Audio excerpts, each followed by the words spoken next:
প্রত্যেকের জীবনেই সমস্যা আসা যাওয়া করে, আর প্রত্যেক মানুষ সমস্যা আসার পর তার সমাধান খুঁজতে উঠে পড়ে লাগেন।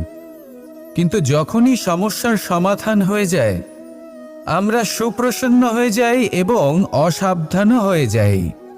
আমাদের মনে হয় যে আমরা সম্পূর্ণরূপে সমস্যার অন্ত করেছি, কিন্তু কোথাও না কোথাও একটা ছোট্ট বীজ রয়েই যায়, আর সেই বীজ আমাদের অসাবধানতার ছত্রছায়ায় বড় হতে থাকে, আর তারপর মহা সংকট হয়ে আবার আমাদের উপর আক্রমণ করে। এই সংকট যে কোনো রূপে আসতে পারে, কোনো শত্রুর রূপেও আসতে পারে, বা কোনো মহামারীর রূপেও আসতে পারে। সেই জন্য সবসময় সাবধান থাকাই উচিত, কারণ অসাবধান হলে কি হয়, আমাদের সুরক্ষা চক্রে একটা ছেদ উৎপন্ন হয়, আর আমাদের শেষ করতে পারে এমন এক বাণ সেই ছেদ বিন্দু হয়ে আমাদের হৃদয়